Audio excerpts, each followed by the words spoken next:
Okay, so we'll start with what is Java. Java is an object-oriented programming language, as we all know. It was developed by Sun Microsystems in the 1990s. So object-oriented here, it refers to the way that Java code is structured. So this is C and C++. We don't have to write classes, but in Java, every code is structured in modular sections, and those sections are called classes. We'll discuss this more later, but abhi ke liye you can just understand that this object-oriented feature, it makes Java very versatile and it organizes the code in a very easy and editable way. It is one of the biggest advantages of Java. It is that it is platform independent. This means that you can write your code in one machine and it can easily be run on a different one. This is also referred to as the write once and run anywhere principle. The syntax is similar to C and C++, but it does not provide low-level programming functionalities like pointers. So C++, if you've studied about pointers, you cannot use them here in Java. Also, yeah, like I said, Java codes are always written in the form of classes and objects. Java is also used in many ways in like Android development, which we will study here. We can also write desktop applications using this Java. We can write web applications and so on. So a simple hello world program in Java would look like this. Here you can see सबसे पहले लिखा हुआ है public class hello world. So like I said, every Java code starts with a class. And then we have the void main function, which is required in every program, irrespective of the programming language. And then you have the print statement, system.out.println hello world. This will print a simple hello world. So data types in Java. There are majorly two types of languages, statically typed language and dynamically typed language. In statically typed languages, we already know that the kind of variables and expressions that there are in the program at compile time. But in dynamically typed languages, usme we don't know about that. After compiling also, we can receive many different data types over the time. Like if suppose in Python, if you declared a variable a and you give this a value of 1, but later in the stages you can give it a character value also, or even a special character, that doesn't matter. But in Java that doesn't happen. If you assign a value to a variable once, you can also only afterwards, if you change the value of that variable, you can only give the variable of that specific data type. If it is an integer data type, then you can only give it a integer value, not a character or some other value. So these are the data types in Java.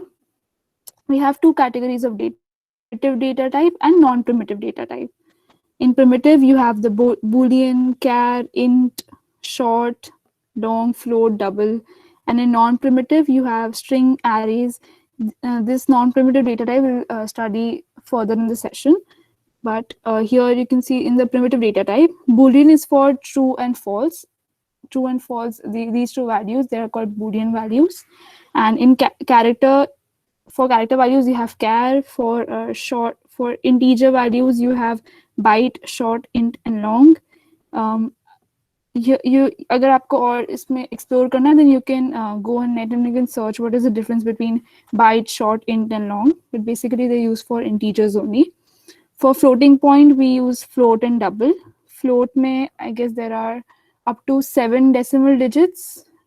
If the number contains up to 7 decimal digits, then we use float value. And up to 16 decimal digits, we can use double. Similar. Then we have the non-primitive data types, just string, array, etc. Okay, so this question, I'll explain this code and then you all tell me what could be the answer for this, okay? So first we have the class for every Java code. I'm again explaining the same thing. For every Java code, we have to have a class. So we created a class called test, and then we have the main function. And in this, we created a ob- a, a variable called object and gave it a value of double, and we assigned it with the value of 2.4. Then we created another variable called a of integer type, and then we assigned it a value of or an integer value. Then we gave it then we declared another variable of byte type and then assigned it a byte value. Similarly, we created four more variables of int, byte, float, and double. So when we print the sum of these four variables, what do you think should be the answer? Out of the options given here, what do you think will be the answer? Anyone can unmute, or you can also write in the chat box. What do you think would be the answer if we सबको उनके data type के हिसाब से 2.4 वाला है? Okay, Vagisha says 8.8. I'm sorry if I pronounce your name wrong, then please correct me. What about the rest? What do you think the answer should be?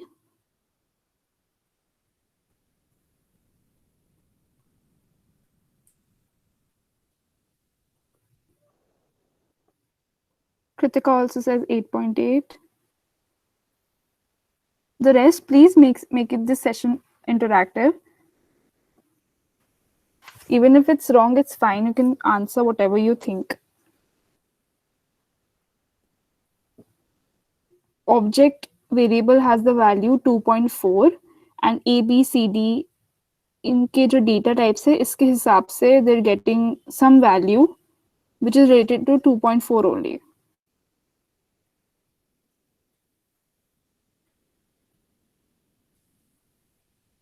Okay, I guess others are still confused. Okay, so the answer would be C part, because सबसे बड़ा जो data type है that is double C. So whatever would be the answer, जो compiler है, it will convert that answer to the highest data type which is available in the program. So the highest is double. That's why the answer would be 8.8 and so many digits after that, since that is the highest hierarchy. I hope everyone got the explanation for this question. If you have any doubts, then you can ask me. Dee, can you please explain again the question, because I joined in some time later? Okay, so in this code, first we created a class called test, which is required by every Java code. Then we have the main function, public static void main is the main function. Then we created a variable called object of double type, and we gave it a value of 2.4. Then we created another four variables. First is an integer type a, for which we gave the value object.int value. That means 2. It is okay. First, a is an integer type, so 2.4 तो एक decimal value है ना, तो integer है a, तो सिर्फ integer portion लेगा. So a will contain the value of 2. Then similarly जो दूसरे डेटा टाइप्स है उसके हिसाब से उनको भी अपनी अपनी वैल्यू मिल जाएगी. And now when we add it, तो जो highest hierarchy there is in the program, which would be double, तो उसके हिसाब से the answer would be converted to the highest data type which is available. That's why the answer of this question would be C part. Understood? Excuse me. B में क्या store होएगा?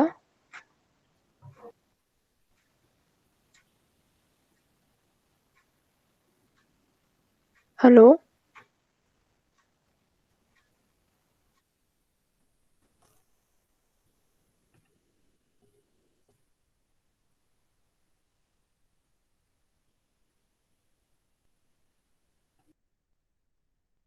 Hello. Please repeat your question. B में क्या store होएगा? मतलब जैसे ए में 2 store होएगा. था पहले डबल था तो 2.4 की डबल वैल्यूज की स्टोर करी. फिर ए में क्या होगा, उसको 2 में स्टोर करा. अब इंट टू बाइट में जब कन्वर्ट करते हैं तो वो बाइट फॉर्म में, मतलब इंटीजर इज वन इंटीजर को अगर बाइट फॉर्म में कन्वर्ट करोगे तो वो 4 बाइट्स हो जाएगा. तो वैसे उसको जैसे वन एक इंटीजर की वैल्यू 4 बाइट्स होती है, पता है? यस दीदी. हाँ, तो वैसे ही आप कन्वर्ट करते जाओगे। तो इसमें बेसिकली क्या है, जैसे इन बाइट फ्लोट और डबल दिया है, तो ये जो वैल्यू है ना, इसको आप इंटरचेंज करते जा रहे हो, ठीक है। तो पहले इंट में हुआ, फिर इंट से बाइट में हुआ, तो एक 1 int is equal to 4 bytes, तो वैसे ही वो कन्वर्ट हो जाएगा बाइट में। फिर उसके बाद बाइट का फ्लोट में कन्वर्जन देखोगे, ठीक है। तो फ्लोट भी 4 बाइट्स होता है, तो उसमें कन्वर्ट होगा, और फिर फ्लोट का डबल में करोगे, जिसमें 16 डेसिमल प्लेसेस तक आता है। तो डबल, क्योंकि लास्ट में डबल है ना, सी, तो वही प्रिंट हो जाएगा। फिर आप तो A plus B plus C plus D, अब इसमें सबसे ज्यादा जिसका हायरार्की, जैसे रितिका ने कहा था, वो डबल की होती है, तो डबल में आंसर प्रिंट होगा और फिर सी ऑप्शन करेक्ट आएगा। ओके दी। समझ आ गया? यस दीदी। और किसी को कोई डाउट है इसमें?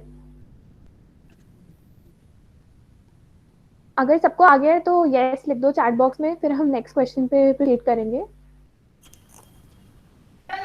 दी, मुझे ये पूछना था कि do we need to know these conversions? हाँ, ये कन्वर्जेंस देखो बहुत ही बेसिक लेवल पे काम आती है, मतलब ऐसे क्वेश्चन सॉल्व करने में, मतलब इंटररिलेशन पता होना चाहिए, मतलब ये बेसिक है, इसमें कुछ है नहीं। हाँ, जैसे कभी आप कोई ऐप लिखोगे और उसमें कुछ भी अगर ऐसे अरिथमेटिक कन्वर्जन्स हो रहे हैं, सो आपको यू शुड नो ना क्या आउटपुट होगा, क्या उसमें अगर को सपोज कोई बैंक के लिए आप ऐप बना रहे हो, तो वहाँ पे तो ये conversions are very important because you are handling money and the concept of money is very important.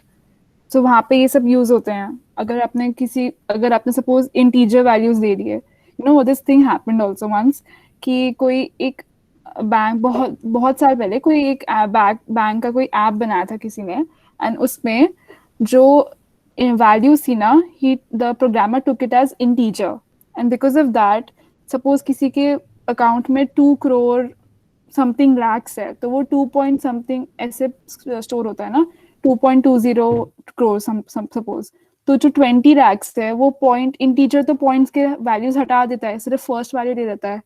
तो सारे जितने भी पॉइंट के वैल्यूज थे, सबके अकाउंट्स में वो शो नहीं हो रहा था, तो बहुत लॉस हो गया था। तो इसलिए ये सब चीजें बहुत ध्यान रखनी होती है कि आप कौन सा डेटा टाइप चूज कर रहे हो, एंड जब वो एडिशन सब्ट्रैक्शन होगा तो कौन से डेटा टाइप में वो आउटपुट शो होगा, like in scenarios like bank. हाँ, एंड सो फिर दी, इसमें बहुत फ्रॉड हो जाता है।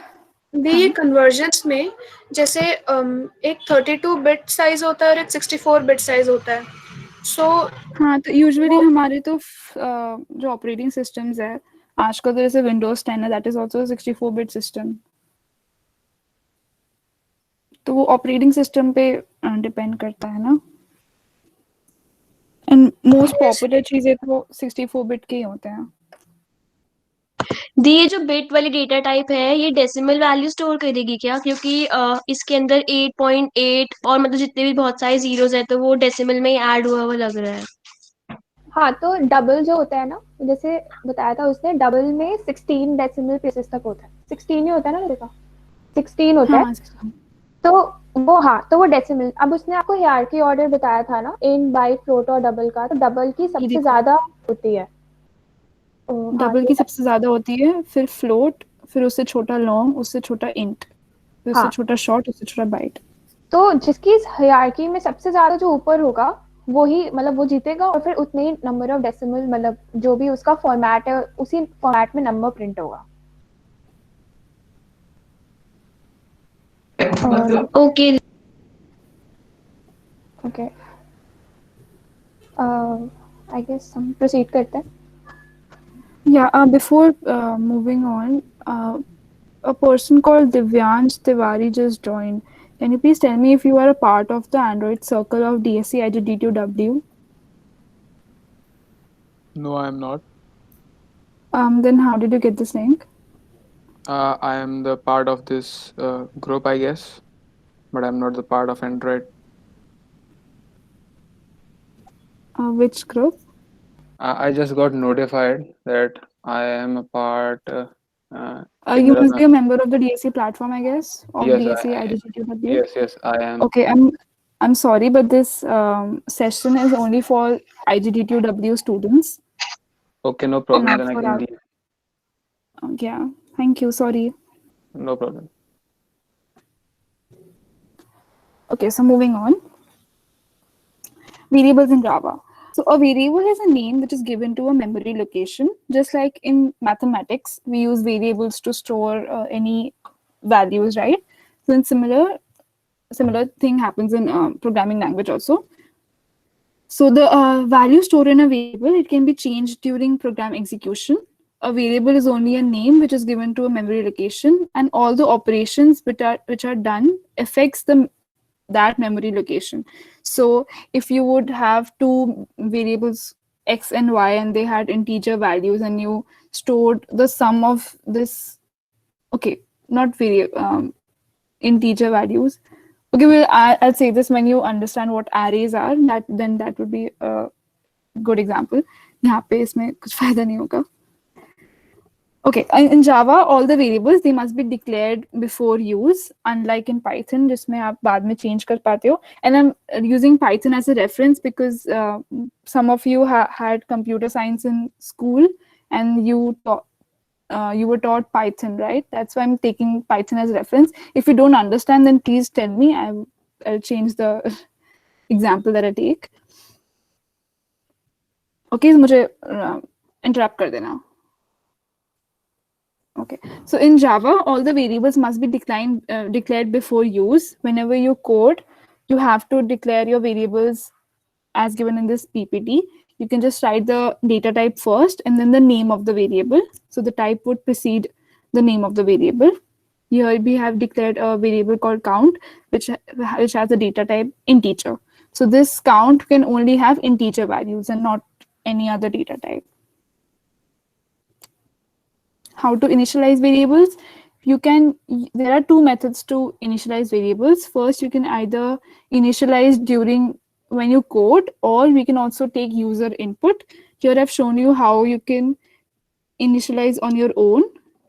You can see first we write the data type, then the variable name, followed by an equal to sign, and then the value which you want to give your variable. You can also create two or more, any number of variables in a single line. Like in the first example, you can see we have created two variables called time and speed, which are of integer data type, and they have values 20 and 40 respectively. So बार बार लिखना जरूरी नहीं है कि in time equal to 20, then semicolon, then in speed equal to 40. सब जरूरत नहीं है, आप लिख सकते हो. Unless and until the data type changes. Like if you want to create a character variable, then you have to write it in a different line. Here I've created a variable called a, which has the value h.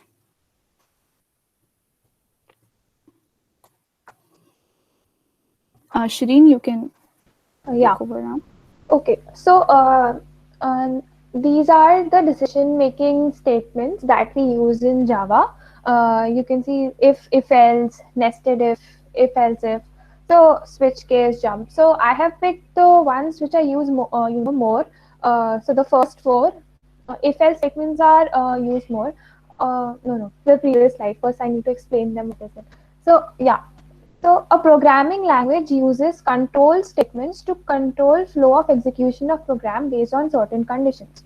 So if I have to, for example, I am making a simple calculator app, and usme I have to, for example, I have to add two numbers. So my calculator app would have a lot of operations, like usme plus का option होगा, फिर उसमें it will have a multiplication, then it will have division, and then it will have subtraction, etc., etc. So now if the user has entered a plus b, so how will the code decide कि उसको plus में उसको plus करना है, उसको add करना है, या you have to subtract two numbers or you have to multiply two numbers. So in that case we use these kind of statements when we want one condition to work and other to not. So इसलिए हम इन statements को use करते हैं if else, nested if else if, switch case, jump. तो mostly हम लोग first four पे अभी देखेंगे कि कैसे करते हैं. तो next slide. So if statement. So it is used to decide whether a certain statement or block of statements will be executed or not. That is, if a certain condition is true, then a block of statement is executed, otherwise or not. So for example, this is as you can see the syntax. This if it has a condition. Now that is a Boolean condition. Now as Ritika told you, a Boolean can accept two values, true or false. So if the condition which is present within the bracket, equates to true, then the block of statement which is under the if condition, it is executed. Otherwise, not. So from this we understood that in if condition, you give a condition. That condition is a Boolean condition. It has two values, as Ritika told you. It could be true, it could be false. Only if the condition, comes out to be true, then the block of statement is executed. Now, if statement is written in two ways, like I have given two syntax, right? Like this is the if condition, and then in the braces you mention the, like, if the condition equates to true, or if the condition is true, then you will execute these block of statements which are present in the bracket. But what if you are not using braces as is used in the first syntax? Like on the right side, if you see in the picture, the person has written if, then the condition within the braces, then it has mentioned two statements, statement 1 and statement 2. So statement 1, now you have to decide. Now tell me, unmute yourself and tell me if the condition in the bracket equates to true, then which statement would be executed? The only first one. Okay, why do you Both think first one? first. If the condition is true, then first and second By eventually default. will be First true. and second both. Okay, all those who have answered, please give the reason also. Uh, i- if the condition is false, like if it is stand false, then even then the second statement will be executed, no? Exactly. So now what happens is, if the condition equates to true, then statement 1 would execute, and that's for sure, because what happens is, if you're not using braces and you write a condition under if statement, then the block of statements which come under the if condition is only the line which just lie below the if condition. That means the statements which is part of the if block is only statement 1. So statement 2 would be executed also. It is independent of the condition in the if statement. So even if the condition equates to false in the if condition, statement 2 would be executed. Does it make sense? Please chat yes or unmute yourself. If not, you can ask. Okay, only one person. Others? See, this is important because, yeah, okay, sure. So what happens is, for example, I have a line. For example, I have an integer which says, I initialize an integer I is equal to 10, right? And in this condition, I put if I is equal to 10, you print the number. Statement 1 says print the number. Okay? And statement 2 says the number is printed. So what happens if I input the value as 10, statement 1 would be executed because I is equal to 10 and statement 1 would be printed. Statement 2 will also be printed because it is not part of the if condition. Because it is not part of the if condition. Only statement 1 is part of the if condition and statement 2 is not part of the if condition. Like in the first syntax you are seeing, we are using braces, right, to cover the statements which come under the if condition. So all the statements which are part of which come under these braces would be executed if the if condition equates to true. But in the second example on the right side, we are not using braces. So only the line which lies just below the if condition, that would be executed if is true. Okay, and statement 2 will also be executed irrespective of the condition in if statement because it is not part of the if block. Maybe you're not understanding at this point of time. I have included an example in the coming slides, and that would make it more clear. Does that make sense? Kindly unmute yourself, जिसको भी doubt हो. Okay. Let's move forward. Tika, next slide. Yeah. So this is the flowchart diagram. So what happens is this text expression. So what happens is if उसके अंदर bracket में there was a condition, तो वो वहाँ पे उस condition को मैंने टेस्ट एक्सप्रेशन कहा है, वो वहाँ पे वो उसको जज कर रहा है क्या वो condition ट्रू है क्या फॉल्स है. तो दो boolean values I explained. So if the condition equates to true, then वो if की बॉडी में यानी जो ब्रेसेस के अंदर जो स्टेटमेंट्स लिखे थे उसमें जाएगी और वो उसको जो भी उस स्टेटमेंट ने कहा होगा वो कर लेगी. पर अगर वो फॉल्स होगा, वो यानी फॉल्स होगा, तो वो जो उसके नीचे जो स्टेटमेंट लिखा हुआ था ना सिर्फ उसको वो एग्जीक्यूट करेगी. एक बार प्रीवियस स्लाइड पे जाइए रहेगा. हाँ, तो इसमें क्या हो रहा था, तो जैसे ही फ्लो चार्ट में दिखाया था कि अगर इफ कंडीशन ट्रू हो रही है तो स्टेटमेंट 1 तो हो ही रहा है, पर अगर वो फॉल्स हो रही है तो स्टेटमेंट 2 में जाके जो भी इफ कंडीशन के नीचे है वो प्रिंट हो रहा है. अब नेक्स्ट स्लाइड पे जाओ. हाँ, तो देखो जो स्टेटमेंट जस्ट बिलो इफ है वो दोनों बार एग्जीक्यूट हो रहा है. ठीक है, जब इफ कंडीशन ट्रू भी हो रही है और जब फॉल्स भी हो रही है वो तब भी प्रिंट होगा, वो एग्जीक्यूट होगा ही होगा. वो उसको फर्क नहीं पड़ रहा है क्योंकि वो इफ कंडीशन के इंडिपेंडेंट है. अब वगीशा समझ आ गया? जिसको भी डाउट था. Okay great. सो यही so this is the program for it. इन्होंने भी सेम ही एग्जांपल दिया है. I is equal to 10.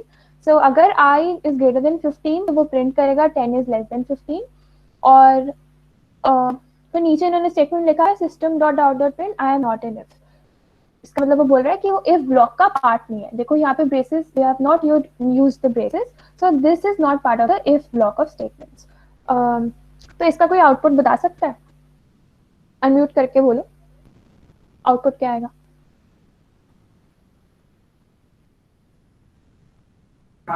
I am not an if. Okay great. और किसी को बोलना है? हाँ, वैसे उसने सही बोला है Saumya. I am not an if, क्योंकि I 15 से बड़ा तो है नहीं. तो इफ के अंदर तो सिर्फ यही स्टेटमेंट आ रहा था 10 is less than 15, तो वो तो एग्जीक्यूट होगा नहीं. तो जो इफ के बाहर है वो एग्जीक्यूट हो जाएगा. आई am not an if. Okay, so next slide. So likewise we use if else statement. So now if we want to put two conditions, like in the previous example there was like a number is greater than 15, so we could also have so else statement में क्या आएगा? else statement अगर मैं सिर्फ ऊपर लिखूं if और condition मेरी हो the number is greater than 15, तो else में automatically क्या आ जाएगा? I या तो greater than 15 हो सकता है या उसकी वैल्यू क्या होगी? अनम्यूट करके बोलो. Smaller than equal to 15. Yeah, smaller than equal to 15. So if the condition, so if else statement we also use for this purpose only. When we have two scenarios, so we divide the problem into two scenarios. So if one of them is true, then that block of statement is executed. Otherwise, it goes into else statement. So the if statement alone tells us that if a condition is true, it will execute a block of statements, and if the condition is false, it won't. But what if we want to do something else if the condition is false? Like if we want to print, the number is less than equal to 15, so it will have to go into the else block of statement, right? So uske liye we will use if and else statement. So flowchart is same. इसमें भी यही होता है. इसमें else body आ जाती है एक अलग से. जब वो false होगा तो it will go into the body of else first and check if अगर वो else भी नहीं हो रहा है तो स्टेटमेंट जस्ट बिलो इफ वो एग्जीक्यूट हो जाएगा. ठीक है, इसके फ्लो चार्ट में और इसके स्टेटमेंट के फ्लो चार्ट में सिर्फ यही डिफरेंस है कि इसमें बॉडी ऑफ एल्स भी आ जाती है. उसको भी चेक करेगा. अगर वो भी नहीं सेटिस्फाई होता है कि मतलब वो नंबर मान लो वो नंबर जो है वो एल्स स्टेटमेंट पर इसमें तो हो जाएगा, एग्जाम्पल नहीं, बट मान लो वो एल्स कंडीशन को भी नहीं सेटिस्फाई कर रहा है तो वो नीचे आ जाता है स्टेटमेंट. वो नीचे जो स्टेटमेंट इफ ब्लॉक के नीचे जो नंबर स्टेटमेंट है वो उसको एग्जीक्यूट करेगा. Next slide. हाँ, तो ये प्रोग्राम है, इसमें इन्होंने सेम ही दिया हुआ है. आई अगर 10 है तो फिर I की वैल्यू को लेस देन 15 होगी, तो यहाँ पे वो प्रिंट करेगा is smaller than 15, I is greater then 15, नहीं तो एल्स ब्लॉक में। सो यहाँ पे ग्रेटर देन इक्वल टू होना चाहिए था, बट आप लोगों ने वो फिगर आउट कर लिया कि एल्स कंडीशन में वही होगा, ग्रेटर देन इक्वल टू। अगर अब next statement, next slide, sorry. Okay, so nested if. So now अब I have a condition, like मैंने एग्जाम्पल, जो अभी तक हमने एग्जाम्पल्स देखे उसमें उन्होंने मेरा आई लिया हुआ था, आई greater than 15।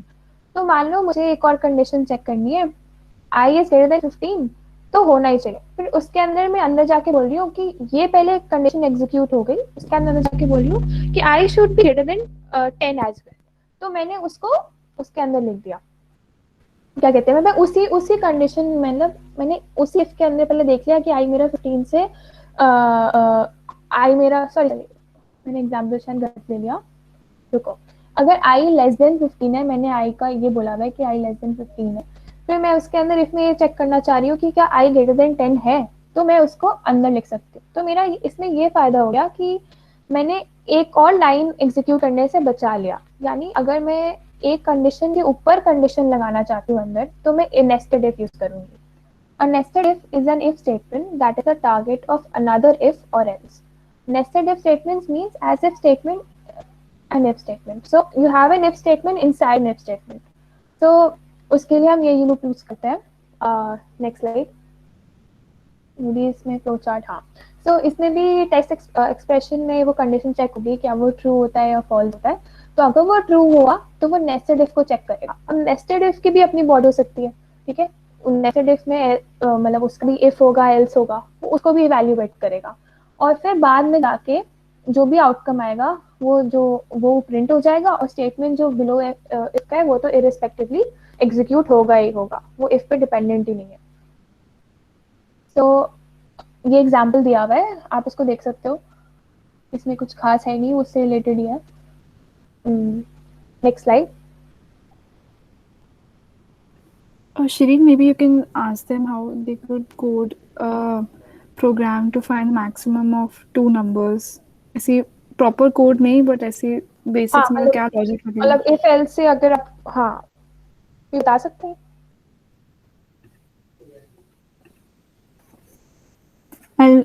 Should I explain the question again? या आप लोग को समझ आ गया क्या पूछा?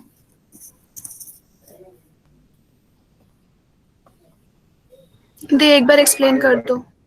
Okay, so you have to write a program and two numbers, you have two integer variables, and you have to find which one is the greater number. So if else में आपको उसको कैसे लिखोगे, उसको क्या लॉजिक होगा?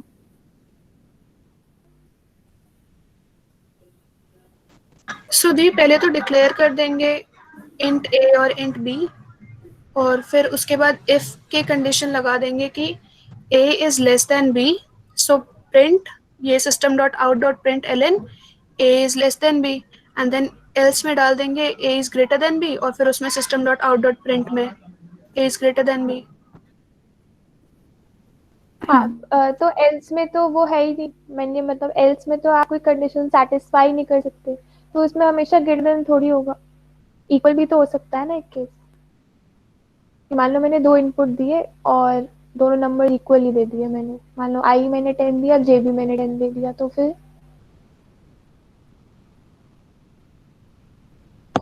दी if else if और else तीन यूज कर सकते हैं। हाँ एग्जैक्टली वही हम नेक्स्ट स्लाइड में देखेंगे। 100 में आप ठीक थे, उसमें बस आपको एक कंडीशन जो आपने यूज करा था, if I a is greater than b, तो आप लिख दोगे ए इज, प्रिंट कर दोगे ए is greater than b. But else में क्या करोगे, एल्स में जाके आपको एक एल्स के अंदर आपको एक नेस्टेड इफ लगाना पड़ेगा, और उसमें देखना पड़ेगा if A is equal to B, तो आप प्रिंट कर दोगे ए इज इक्वल टू बी, नहीं तो उसके अंदर एल्स में लिख दोगे कि B is greater than A. आया समझ? Yes they okay. हाँ, क्या मैं थोड़ा फास्ट बोल रही हूँ क्या? नहीं दी। अच्छा ठीक है ठीक है। तो वही जैसे अभी किसी ने बोला था कि हम if else else if use कर सकते हैं, तो वही कंडीशन जो max of two numbers question है वो आप ऐसे कर सकते हो कि अब उसमें 3 केस हो सकते हैं, एक नंबर, 2 नंबर्स को कंपेयर जब हम करते हैं, 2 numbers can be equal to each other, one can be greater than the other and one can be smaller than the other number. So in that case we can use these 3 conditions. So else if वो कितनी बार भी आ सकता है else के बीच में. So इसमें क्या होता है, अगर if condition true होगी तो वो if का जो block of statements है उसको execute करेगा, नहीं तो वो else if को check करेगा, वो भी true नहीं है तो उसके नीचे जो else if है वो that would be checked. तो ऐसे ऐसे कर करके अगर कोई भी चेक नहीं हुआ तो वो else में चला जाएगा और else को एग्जीक्यूट करेगा उस ब्लॉक ऑफ स्टेटमेंट में. सो यही इसका भी फ्लो चार्ट कुछ ऐसा ही है. वो टेक्स्ट एक्सप्रेशन उसको चेक करेगा, अगर वो ट्रू होता है तो उसका ब्लॉक ऑफ स्टेटमेंट एग्जीक्यूट होता है. अच्छा, अगर else if मेरा कंडीशन ट्रू हो गया तो वो बस वो उस लैडर से बाहर आ जाएगा और जो इस पूरे ब्लॉक ऑफ स्टेटमेंट्स के नीचे जो स्टेटमेंट था उसको एग्जीक्यूट करेगा. तो अगर वो किसी एक else if कंडीशन ट्रू हो जाती है तो वो किसी और else if में नहीं घुसेगा. ये क्लियर है सबको? ये इम्पोर्टेंट है कि अगर वो किसी भी एक इफ या else if में घुस जाता है तो वो दूसरे में नहीं जाएगा. यही क्राइटेरिया था कि उसको हमने सेपरेट करा है इसी तरीके से. तो एक बार इसको पढ़ लेते हैं. A user can decide among multiple options. The if statements are executed from top to down. So as soon as one of the conditions controlling the if statement is true, the statement associated with that if is executed and the rest of the ladder is bypassed.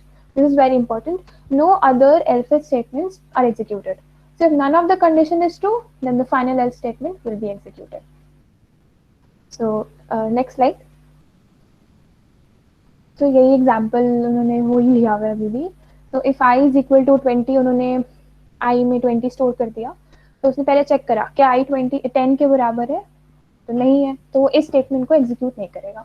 फिर check करा कि i 15 के बराबर है, नहीं वो भी नहीं है, पर वो 20 के बराबर है, तो यहाँ पे वो प्रिंट कर देगा i is 20 और वो else में जाएगा ही नहीं और ये लैडर ब्रेक हो जाएगा. और सारे जो इसके यानी कोई भी else if कंडीशन जब ये ट्रू हो गई तो उसके नीचे के जितने भी स्टेटमेंट्स हैं वो ऑटोमेटिकली बाईपास हो जाते हैं और वो एग्जीक्यूट नहीं होते. Okay, next slide. Bhritika loops बताएगी, फिर हम थोड़े क्वेश्चंस करेंगे. इफ एल्स तो सबको समझ आ गया ना, कोई डाउट तो नहीं है? Right a yes in the chat box अगर समझ आ गया हो तो.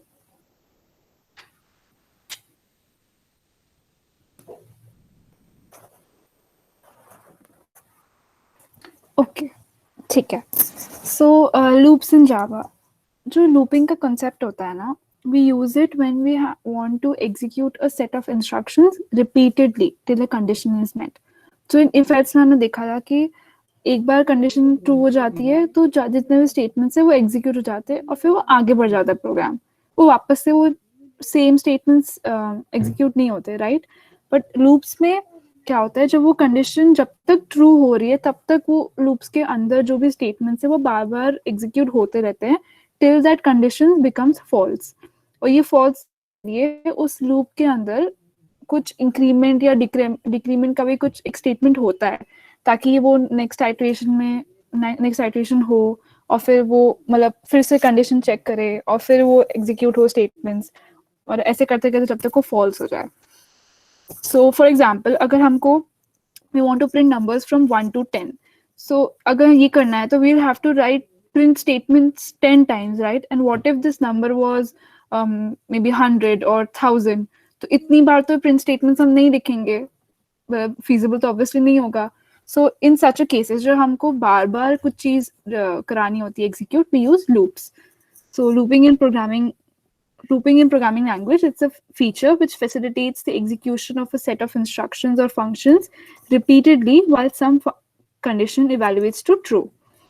Java provides 3 loops. First is the while loop. इसमें first जो एक हम लिखते हैं while and then there is a condition in the brackets, और ये जो condition होती है ना, it has to be a boolean condition. Okay, आप ऐसे numbers नहीं लिख सकते हो कि suppose आपने while 0 लग दिया तो वो नहीं चलेगा in Java. C++ में चल जाता है वो, but इसमें नहीं होगा. इसमें this has to be a boolean condition. Then the curly braces and then आपके statements होते हैं, और स्टेटमेंट्स के अंदर कुछ इंक्रीमेंट या डिक्रीमेंट का भी स्टेटमेंट होगा.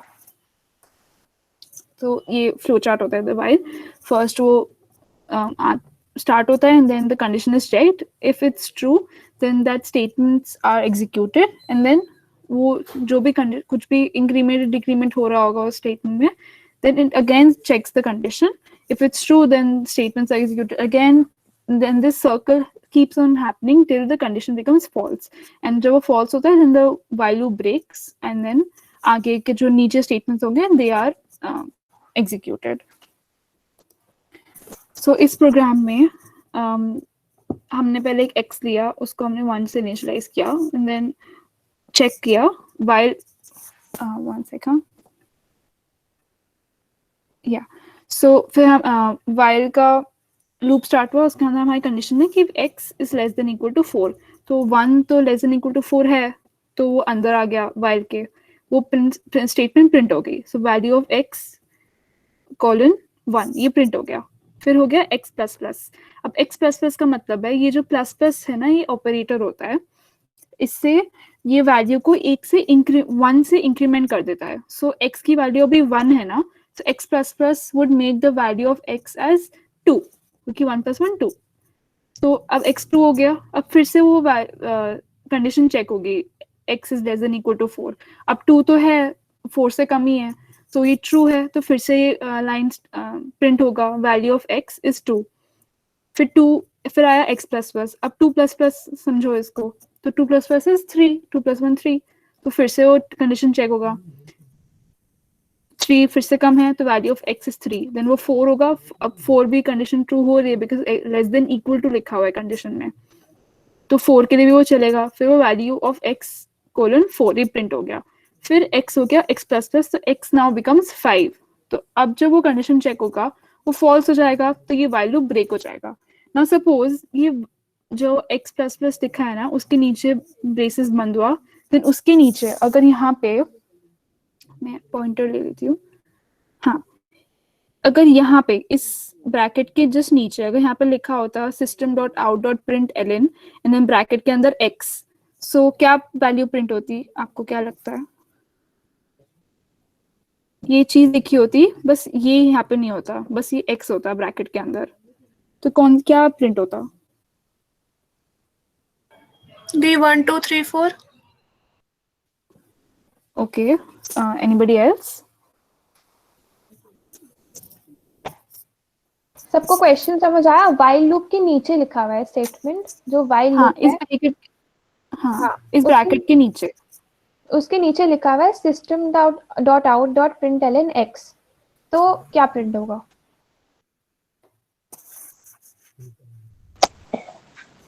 1 2 3 4 1 2 3 4 5 5 प्रिंट होगा. ओके. रीजंस दो क्यों आपको लग रहा है 1 2 3 4 या 5 प्रिंट होगा? जिसने भी जो भी बोला रीजन बताओ. क्योंकि दीदी लास्ट जब लास्ट में लूप चलेगा तब 4 होगी x की वैल्यू, और फिर वो उसको इंक्रीमेंट करके 5 बना देगा, फिर वो लूप से बाहर आ जाएगा, तो फिर तब वहाँ पे प्रिंट 5 होगी.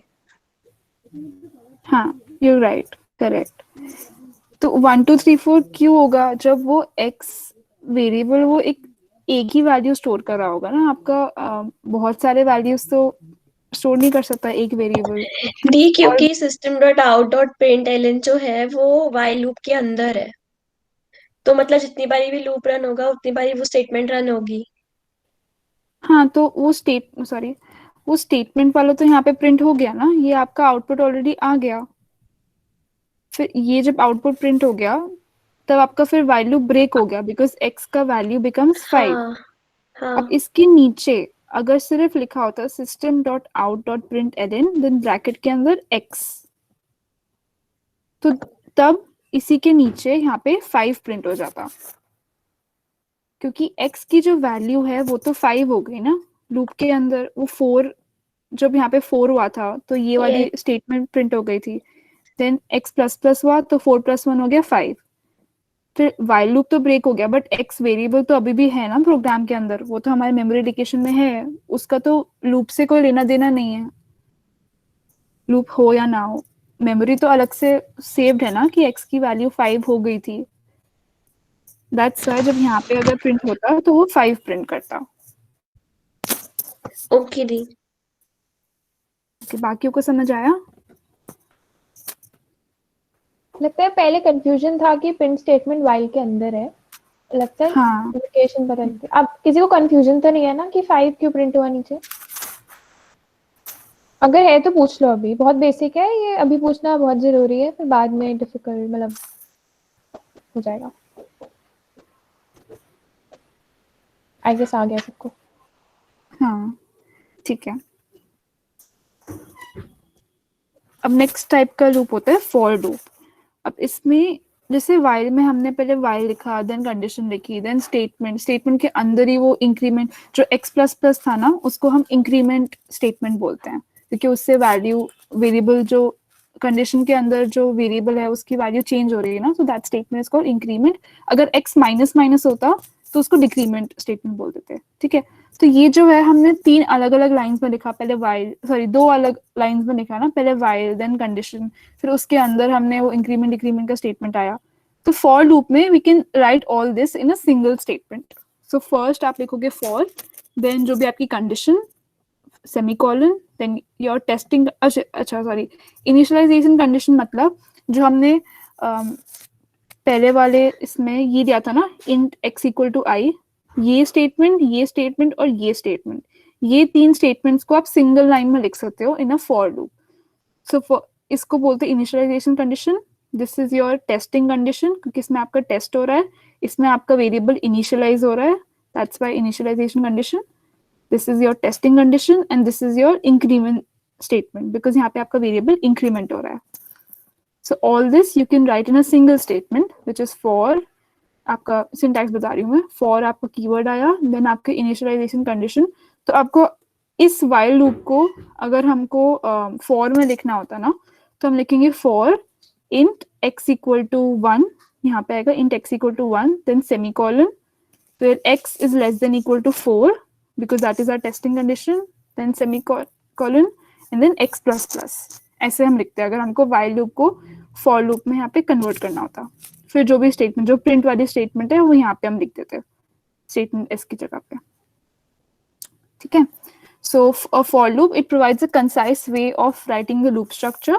Unlike a while loop, a for statement consumes the initialization condition and increment decrement in one line. This is the flow chart. इसमें सबसे पहले आपका वही initialize होगा आपका variable, then the condition will be checked. If it's true, then the statements will be executed. Then the increment decrement will happen, and then if the condition is true, then the statements will be executed. Then increment decrement, then condition again. If it's true, then statement, and if it's false, then the loop breaks, for loop breaks. So this is a program. वही similar programme ही है इसमें भी।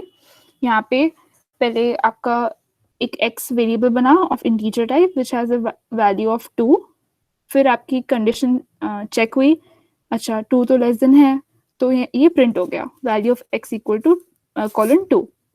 फिर x plus plus हुआ, because यहाँ पे हमारा increment ये वाला x प्लस प्लस है ना, तो 2 becomes 3, then again this condition is checked, 3 is less than equal to 4, that's correct, तो यहाँ पे प्रिंट हो गया वैल्यू ऑफ x is 3। फिर x प्लस प्लस हुआ, 3 becomes 4, फिर से चेक हुआ करेक्ट है तो यहाँ पे प्रिंट होगी, देन x becomes 5 ये फॉल्स हो गया, तो दिस लूप ब्रेक्स और आपका प्रोग्राम खत्म हो गया, तो आपका आउटपुट यही आ गया। अब इसी में सपोज ये यहाँ पे आपका इसमें ब्रैकेट्स नहीं है ना, दैट्स व्हाई हमने सिंगल स्टेटमेंट है, इसलिए हमने ब्रैकेट्स नहीं डाले हैं। आप इसको ब्रैकेट के अंदर भी सिंगल स्टेटमेंट लिख सकते हो, that would be the same thing. But अगर आपको इसी फॉर के अंदर और भी स्टेटमेंट्स डालने होते हैं तो आपको ब्रैकेट्स यूज करना पड़ता, बिकॉज देन अगर विदाउट ब्रैकेट्स यूज करोगे तो जो भी फॉर का नेक्स्ट स्टेटमेंट है ना, फॉर लूप सिर्फ उसी स्टेटमेंट को अपने लूप का पार्ट समझ लेगा और बाकी जो भी स्टेटमेंट्स होंगे वो आउटसाइड लूप समझ लेगा, इसलिए ब्रैकेट्स इंपॉर्टेंट होते हैं। सो या अगर इसी, अब सेम क्वेश्चन, अगर इसके नीचे वो होता ये system.out.println x ये लिखा होता, इसी के नीचे लिखा होता और कोई ब्रैकेट नहीं है, ठीक है, ये सेम कोड है, बस इसी के नीचे हमने लिखा है system.out.println x, तो अब क्या प्रिंट होगा? 2 3 4 5 because x plus plus and में भी हो जाएगा एक बार। यहाँ पे कोई ब्रैकेट्स नहीं है, फॉर का हाँ यहाँ जी। पे ये लिखा है और इसके नेक्स्ट यहाँ पे लिखा हुआ है system dot out dot println. Okay, anybody else? दीदी एक बार 5 दोबारा रिपीट करोगे क्वेश्चन? ओके, आपका ये लिखा है ना फॉर एंड देन ये लाइन है प्रिंट की, इसी के नीचे एक और लाइन है system dot out dot print L और ब्रैकेट के अंदर एक्स। भी सिंगल स्टेटमेंट ही है तो एक ही होगी, वो नेक्स्ट वाली नहीं होगी प्रिंट। Twice, I guess. तो आप यही कह In रहे हो ना this कि I फॉर guess. लूप के फॉर लूप में ब्रैकेट नहीं है और इसके बाद ही एक और स्टेटमेंट है। हाँ हाँ, तो प्रिंट ये की स्टेटमेंट। फॉर लूप तो वैसे ही एग्जीक्यूट होगा जैसे अभी हो रहा है 2 3 4 हाँ and then x plus plus when x जब x 4 हो जाएगा हाँ तो फिर हमारी लास्ट लूप होगा तो x प्लस प्लस 5 तो वो होगा ही तब भी। हाँ तो फिर जब आप दोबारा प्रिंट करोगे मतलब system dot out dot print L x अगर आप प्रिंट करोगे तो 5 भी तो प्रिंट होगा फिर। हाँ, तो वही तो मैं पूछ रही तो थी 2 3 4 5 होगा ना आंसर। बट तो वो कह रही है कि दी पहले 5 वैल्यू ऑफ 2 होगा, फिर वैल्यू ऑफ x3 होगा, फिर वैल्यू ऑफ x4 अच्छा, होगा, ओके ऑप्शन ओके, हाँ आई थॉट वो बोल रही है कि वैल्यू ऑफ x4 के नीचे 2 3 4 5। Okay okay, I am sorry, I नहीं नहीं 2 मिसअंडरस्टूड। 3 4 एंड 5 ऐसे होगा। हाँ ठीक है, हाँ करेक्ट, यू राइट, 5 प्रिंट होगा। हाँ ठीक है, बाकियों को किसी को समझ आया ना? हाँ पूछो। D5 नहीं समझ आया। अच्छा, सो मैंने जैसे बोला यहाँ पे ब्रैकेट नहीं है ना, तो फॉर लूप के लिए सिर्फ यही एक स्टेटमेंट होगी। तो ये जो वाली प्रिंट की स्टेटमेंट होगी ना वैल्यू ऑफ एक्स वाली, ये फॉर का पार्ट हो जाएगा और इसके नीचे आप कितने भी प्रिंट के स्टेटमेंट्स लिख दो वो आउटसाइड लूप होंगे। ठीक है, तो सबसे पहले तो फॉर आपका नॉर्मल ये चीज प्रिंट हो जाएगी, आपका जैसे फॉर चल रहा है वैसे ही चलेगा। वैल्यू ऑफ एक्स 4, ये जैसे ही प्रिंट हो जाएगा तो x बिकम्स 5, क्योंकि प्लस प्लस तो तब भी हो रहा है ना, उसके बाद कंडीशन चेक होती है वो फॉल्स हो रही है, इसलिए फॉर स्टेटमेंट ब्रेक हो जाता है। बट x तो 5 हो गया, तो जैसे ही x 5 हो गया यहाँ पे उसने कंडीशन चेक की, अच्छा वो फॉल्स हो गया, तो ये जो प्रिंट की स्टेटमेंट है ये एग्जीक्यूट नहीं होगी क्योंकि ये फॉर का पार्ट है। तो इसके नीचे जितने भी स्टेटमेंट्स होंगे वो सारे एग्जीक्यूट हो जाएंगे और इसी के नीचे मैंने बोला लिखा हुआ है system dot out dot print l n x, तो वो फॉर का पार्ट नहीं था इसलिए वो एग्जीक्यूट हो जाएगा और फिर इसी के नीचे यहाँ पे 5 लिखा आ जाएगा। ओके दी। ठीक है, बाकी को भी समझ आ गया ना? यस या नो, ऐसे कुछ जो भी है बता दो। ओके ग्रेट, तो the last kind of loop is do while. अब इस लूप में ये सिमिलर है वाइल लूप के, बट इसमें सबसे पहले एक बार आपका जो भी स्टेटमेंट है ना लूप के अंदर वो एक बार तो एग्जीक्यूट होगी, अगर आपकी कंडीशन गलत भी हो ना तब वो स्टेटमेंट फिर भी एग्जीक्यूट होगी।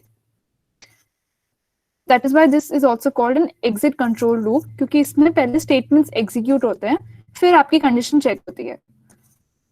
ठीक है, तो अगर जैसे यही वाला एग्जांपल मैं लेती हूँ यहाँ पे, अगर ये सबसे पहले ही 5 होता है, x इक्वल टू 5 होता है यहाँ पे, अगर हम लिखते हैं int x इक्वल टू 5 और यहाँ पे कंडीशन होती है x is less than equal to 4, तो यहाँ पे अगर प्रिंट कुछ भी स्टेटमेंट होता वो तब भी एग्जीक्यूट होगा क्योंकि ठीक है कंडीशन फॉल्स है, बट यहाँ पे पहले वो स्टेटमेंट एग्जीक्यूट होते हैं then the condition is checked. So यही वाइल का ये याद रखने वाली चीज होती है कि इसमें है तो वाइल जैसे ही चलता है, but just only difference is that it will execute the statements at least once before because the condition is checked after the statements are executed. ठीक है, तो यही इसका वो था फ्लो चार्ट। सबसे पहले आपका दी स्टेटमेंट एक बार आपका पीछे वाली स्लाइड पे जाना, हाँ फॉर वाली पे। हाँ दी, यहाँ पर जैसे हमने 11 12 में स्कोप के बारे में पढ़ा था तो इंट x इज हाँ इक्वल टू 2 आपने फॉर लूप में डिक्लेयर करा है, हाँ तो इसका स्कोप तो इसी फॉर लूप के लिए है। तो जब हम इसके बाहर x की वैल्यू प्रिंट करेंगे तो वो तो एग्जिस्ट ही नहीं करनी चाहिए unless we are declaring x is equal to 2 in the main हाँ, उसको फंक्शन। फॉर लूप के बाहर int x Yes, is दी। हाँ, equal तो to 2 int के x हाँ इज तो इक्वल ये टू 2 int बाहर x करना पड़ेगा ना। बाहर, हाँ बाहर लिखना ओके पड़ेगा, दी। हाँ राइट। वही वो मुझे बस यही लगा चेक कि कर बाद रही में। थी कि हाँ, बस मैं वही चेक कर रही थी कि आप ब्रेसेस के बिना आप फॉर लूप समझ रहे हो कि नहीं, कि हाँ कौन सी हाँ लाइन हाँ एग्जीक्यूट वही। हाँ, उसको ठीक आप है हाँ दी। बाहर इनिशियलाइज करोगे और फिर तभी जाके होगा वो, नहीं तो वो तो डेड हो ओके जाएगा दी। वेरिएबल। हाँ हाँ वही, वही, क्योंकि फिर तो वो कुछ प्रिंट ही नहीं करेगा बाहर, मतलब एग्जिस्ट ही नहीं कर हाँ रहा हाँ ना। Yes yes right. और अगर इसको ओके बाहर दी। लिखोगे तो यहाँ पे ये ब्लैंक रखना, बट ये सेमीकोलन लिखना, ये नहीं कि आप सेमीकोलन हाँ छोड़ हाँ, दोगे, तो वो ओके दी। लिखना जरूर। ठीक है, ये डू वाइल था, तो इसमें सबसे पहले your statements are executed, then the condition is checked, if it's true then the statements are executed again and condition checked again, if it's true then statements, and if it's false then the do while breaks। ये तो simple होगा अभी समझना, because while तुमको आ ही गया। बस यही याद रखो इन do while that the statements are executed at least once। This is a program for do while loop। यहाँ पे हमने int x equal to 21 लिया है। अब सबसे पहले वैल्यू ऑफ x प्रिंट हो गई और x हो गया प्लस प्लस, तो x हो गया 22। अब देखो कंडीशन फॉल्स है, फिर भी ये चीज प्रिंट हुई है क्योंकि पहले statements are executed then the conditions are checked. अब कंडीशन फॉल्स हो गई बिकॉज x बिकम्स 22, तो ये डू वाइल खत्म हो गया और कुछ प्रिंट नहीं हुआ। D, there is my another session, so can I please leave? Actually, I'll be या continuing okay this all after, I mean, with the recording. Okay no problem. वैसे भी for others also only some questions are left, we'll just practice some questions and the session is over। Yeah, Okay. maybe we can do analysis in the next session Next because session, we are running yeah. out of time. Right. Okay, so let's look at some questions now। What do you okay, tell me what the output of this question would be। You can unmute yourself and speak, or you can also write in the chat box। यहाँ पे हमने same ऐसे class बनाया है, test का test है, and then the main function, then we have a for loop, then some statements in the for loop। Okay, before this जो break होता है ना, ब्रेक्स जब भी आपकी ब्रेक स्टेटमेंट एनकाउंटर होती है, आपका फॉर लूप ब्रेक हो जाता है, मतलब फिर से वो कंडीशन वगैरह चेक नहीं होगी आपके, वहीं पे आपका फॉर लूप ब्रेक हो जाएगा और फिर सीधा सीधा लूप के बाहर आ जाएगा, जो भी नीचे स्टेटमेंट्स होगी वो एग्जीक्यूट होंगी। ओके, मुझे बताना था ब्रेक के, तो ब्रेक आई गेस समझ आ गया होगा। जब भी ब्रेक आता है तब आपका वो पूरा लूप ही आपका टर्मिनेट हो जाता है। अब कोई सोच सकता है इसका क्या आउटपुट होगा? बस एक एक बार बार हेलो आएगा। कोड को हेलो अच्छे ही से, होगा दी। एक बार हाँ आप सब हेलो कोड का। को एक बार अच्छे से पढ़ो, एक बार अच्छे से पढ़ो, फॉर की कंडीशंस वगैरह भी देखो। टेस्टिंग कंडीशन भी देखो। हाँ कोई कंडीशन दी तो कुछ भी प्रिंट नहीं होगा अगर फॉल्स है 0 तो। You are partially correct. इसमें ना कंपाइलर एरर आएगा क्योंकि हमने यहाँ पे 0 लिख दिया, और मैंने बताया था कि सिर्फ आप बूलियन कंडीशंस ही ले सकते हो। इफ हो, इफ एल्स हो या कोई भी लूप भी हो, आप 0 1 ऐसे नहीं लिख सकते। आप या तो ट्रू फॉल्स लिखो या कोई बूलियन की कंडीशन लिखो, इसलिए आपका इसका कंपाइलर एरर आएगा। ठीक है, ये तो समझ आया क्या होगा। ये टेस्टिंग कंडीशन की वजह से नहीं होगा कुछ भी प्रिंट। ओके, नेक्स्ट क्वेश्चन, इसका बताओ।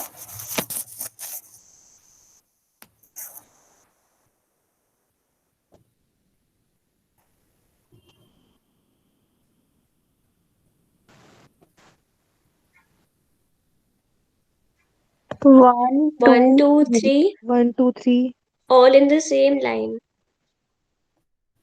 Okay, explanation. दी क्योंकि ए की वैल्यू इनिशियली 1 है, हाँ तो 1 होगा प्रिंट, और आपने यहाँ पे प्रिंट यूज करा है, प्रिंट एलएन नहीं यूज करा, तो एलएन यूज होगा तो वो नेक्स्ट लाइन में जाएगा वरना नहीं जाएगा। बट हाँ आपने सिर्फ प्रिंट यूज करा है तो 1 होगा, उसके बाद ए प्लस प्लस हो रहा है तो 2 हो जाएगा, फिर 3 हो जाएगा। तो जब वो 3 पे पहुंचेगा तो फिर वाइल लूप से बाहर आ जाएगा, क्योंकि 4 पर जा मतलब 4 पे पहुंचेगा तो बाहर आ जाएगा, क्योंकि 4 इज नॉट इक्वल टू की कंडीशन नहीं है, यहाँ पे सिर्फ लेस देन की कंडीशन है। हाँ हाँ तो ठीक 3 है, तक वो रन करेगा और 4th पे बाहर आ जाएगा। हाँ करेक्ट। बाकी को समझ आया? दी समझ तो आ गया, लेकिन ये जो इन्वर्टेड कॉमास में स्पेस डाला, ये सिर्फ स्पेस के लिए है ना, इसका और हाँ कुछ जो सिग्निफिकेंस स्पेस है, नहीं अगर है? ये नहीं होता ना तो ये 123 जैसे दिखता आपका ये आउटपुट। क्या होता है, ये जो है स्पेस ना, नहीं ये होता जो है। इन्वर्टेड कॉमर्स है, इसके अंदर ना एक स्ट्रिंग आती है, मतलब इसको स्ट्रिंग बोलते हैं हम लोग, जो शुरू में रितिका ने बताए थे ना डेटा टाइप्स, इन कैर स्ट्रिंग, तो ये एक स्ट्रिंग का होता है। तो स्ट्रिंग को जब भी आपको प्रिंट करना होता है तो आप उसमें डबल कोट्स के अंदर उसको प्रिंट करते हो, और क्योंकि वो एम्प्टी स्ट्रिंग है तो उसके बीच में आपने स्पेस डाली हुई है, तो वो स्पेस इंडिकेट कर रहा है। मतलब बेसिकली जो आपके सेंटेंसेस होते हैं या कैरेक्टर्स वगैरह, अगर आपको कुछ भी प्रिंट कराना है ना, जैसे हेलो वर्ल्ड ही प्रिंट करा लिया तो वो भी आपकी एक स्ट्रिंग ही हो गई, क्योंकि वो कैरेक्टर्स है ना, तो वो यस, ऐसे ओके, आप। अंडरस्टूड दी। हाँ दी लेकिन इधर आप इंटीजर को स्ट्रिंग में ऐड कर रहे हो तो ये अलाउड होता है ऐसे? नहीं, वो हाँ, ऐड नहीं हो रहा, वो आपकी दो चीजें वो जैसे ऑलरेडी। कंकैटिनेशन हो रही है। हाँ। हाँ, जैसे जावा में हाँ जब हाँ प्रिंट होता है, तो अगर आपको एक ही लाइन में प्रिंट करना है तो आप प्लस लगा देते हो, प्लस। जैसे आप लोग सी आउट यूज करते हो ना, सी प्लस प्लस अगर आती है किसी को, तो इसमें आप लोग वो एरो डालते हो ना बीच में, शायद एरो डालते हैं शायद सी प्लस हाँ प्लस में, दी, तो बाहर की वैसे। तरफ एरो डालते हैं दो। हाँ, तो इसी तरह उसमें यहाँ पे प्लस यूज होता है। अच्छा ठीक है। मतलब ये आपका एरिथमेटिक वाला एडिशन नहीं है, ये बस आपका मतलब ये चीजें आपकी प्रिंट होगी तो वो सब है। तो दी जो ये है, ये तो वो नहीं है इंटीजर, तो आप मतलब स्ट्रिंग प्रिंट करा, आप मतलब स्ट्रिंग के प्रिंट की बात कर रहे हो? हाँ, तो मतलब जैसे यहाँ पे स्पेस देना है हमें बीच में, नंबर्स को हम चाहते हैं उसके बीच में स्पेस आए, तो स्पेस क्या होता है, स्पेस को आप कैसे बोल सकते हो, कैसे प्रिंट करोगे, या तो एक एम्प्टी कैरेक्टर होगा या वो स्ट्रिंग होगा। तो यहाँ पे उन्होंने स्ट्रिंग यूज करा है, अगर वो स्ट्रिंग एम्प्टी होगी मतलब उसमें कोई भी कैरेक्टर्स नहीं है, ठीक है, तो कुछ मतलब एक स्पेस प्रिंट हो जाएगी। तो ये प्लस साइन जैसे अभी किसी ने कहा था कॉन्कैटिनेशन के लिए ही यूज होता है, कि अगर आपको नंबर्स या कोई भी अलग डेटा टाइप्स एक ही लाइन में प्रिंट करने हैं तो आप प्लस यूज करोगे। ये ओके सिंटैक्स है लैंग्वेज का। Okay okay. सबको समझ आया ये क्वेश्चन? ठीक है, सो ये आपका नेक्स्ट क्वेश्चन है, इसका बताओ।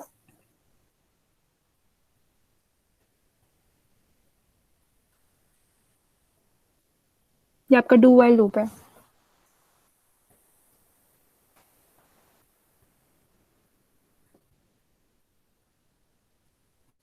दी बस 20 प्रिंट होगा। 20 21।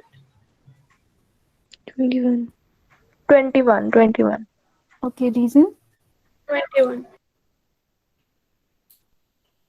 रीजन तो दी, बताओ। बिकॉज 2 में एज प्लस प्लस दिया हुआ है तो वो इंक्रीमेंट होके 21 हो जाएगा, और फिर बाद में जब वाइल की कंडीशन चेक होगी तब फिर कुछ होगा ही नहीं, फिर खत्म हो जाएगा।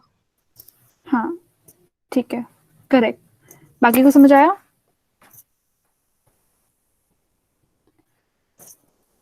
आ गया ना? यस या नो बता दो। यस। यस। ठीक है, अब इसके आगे तो श्रीन वही था आरएलएस से। हाँ हाँ, तो एक बार जो मेरे इफ एल्स के क्वेश्चन है वो करा देते हैं, तीन ही क्वेश्चन है, वो जल्दी से हो जाएंगे। एक बार आगे चलिए स्लाइड में। सबसे एंड पे है क्या? हाँ, एक बार चेक कर। ओके, हाँ हाँ, यही है। तो ये क्वेश्चन है इफ एल्स जो अभी हमने पढ़ा था उस पे बेस्ड। तो which of the following is the correct syntax of if statement? Option बताओ, कौन सा, ए बी सी या डी?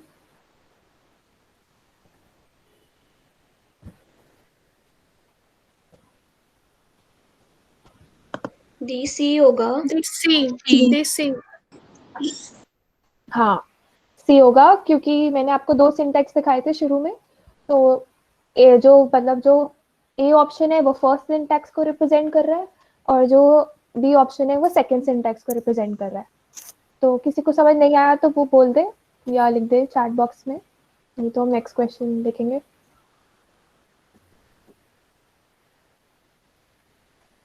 Okay, next question. हाँ, which of the following is a correct if else statement? ये सारे सिंटैक्स बेस्ड क्वेश्चंस है, तो देखो कौन सा है सही।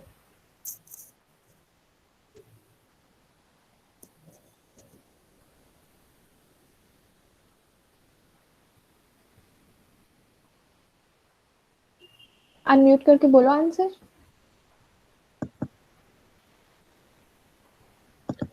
डी ए होगा आई थिंक, क्योंकि बाकी दोनों तो C सी में सेंट डी तो सी में यूज होता है। ओके, और कोई रीजन कि बाकी नहीं हो सकते? डी सी ऑल्सो ऑप्शंस में हाँ, दो लाइंस लिखी ब्रैकेट्स हुई के है पर है, ब्रैकेट्स यूज नहीं किया है। हाँ ब्लॉक स्टेटमेंट्स होनी चाहिए वो। हाँ करेक्ट है। सबको रीजन समझ आया?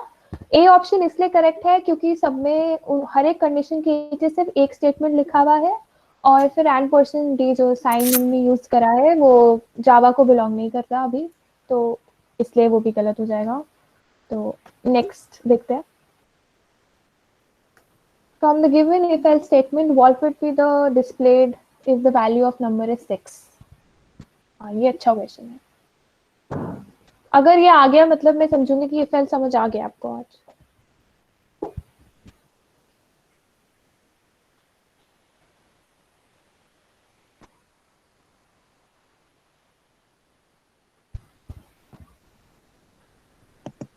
दी इसमें इफ के अंदर जब जाएगा वो तो पहले प्रिंट होगा पॉजिटिव नंबर, फिर एल्स में वो जाएगा नहीं और उसके बाद प्रिंट होगा द नंबर इज 6। मतलब दो डिफरेंट लाइंस प्रिंट होगी, Yes. पॉजिटिव नंबर और the number is 6। B option I think, हाँ बी ऑप्शन ही है। Option A. The B option हो जाएगा, लेकिन आपने बी अभी भी बोला कि ऑप्शन, परसेंट डी जावा को बिलोंग। हाँ वो भी है, वो अगर हम जावा के पॉइंट ऑफ व्यू से देखेंगे तो नहीं होगा, ठीक है, बट अगर अगर सैंडी सपोर्ट करेगा तो फिर बी होगा। I guess sign D support होता है। देखो मैंने कभी यूज नहीं करा, ये शायद तनीषा भी कंफर्म कर देंगी, या मैंने तो यूज नहीं करा तो इसलिए मैंने बोल दिया था नहीं होता है। बट अगर हम बट सिंटैक्स होता है, देखें, हाँ सिंटैक्स के हिसाब से देखें तो बी ऑप्शन होना चाहिए इसका करेक्ट। हाँ देखो मतलब जो लॉजिक के हिसाब से तो बी होगा। देखो एक बार प्रीवियस क्वेश्चन पे जाओ। रितिका प्रीवियस क्वेश्चन दिखाई को। हाँ कर दिया। इसमें एलिमिनेशन का यही था, जो किसी ने बोला था ना कि ब्रेसेस यूज नहीं करे थे क्योंकि दो स्टेटमेंट्स दिए हुए थे। मतलब एक अगर आप ब्रेसेस ब्रैकेट यूज नहीं कर रहे हो और आपने दो स्टेटमेंट लिख दिए इसके अंदर तो वो गलत सिंटैक्स है, तो इसका एलिमिनेशन ये था। जो एंड परसेंट डी जो होता है वो शायद यूज होता है जावा में, मैंने कभी यूज नहीं करा है तो मैं इसका श्योर नहीं हाँ हूँ। दी, क्योंकि जो सैंडी है ये I think C plus plus में भी कभी कभी यूज होता है फॉर मेकिंग इट फास्टर और समथिंग, मतलब किसी ने बोला था उस दिन ये अच्छा तो मुझे कि प्रिंट एफ स्कैनफ। हाँ हाँ आई गेस हाँ ये तो शायद पर्सन डी वगैरह यूज हो जाता है, बट यूजुअली कोई यूज करता नहीं है करते बिकॉज नहीं है। हाँ बिना हो जाता है काम। हाँ, तो इसमें जो एलिमिनेशन था वो यही था कि ब्रैकेट्स नहीं यूज करे हुए थे दो स्टेटमेंट्स के लिए, तो ये इसका रीजन था। और नेक्स्ट क्वेश्चन नेक्स्ट स्लाइड पे जाइए रितिका।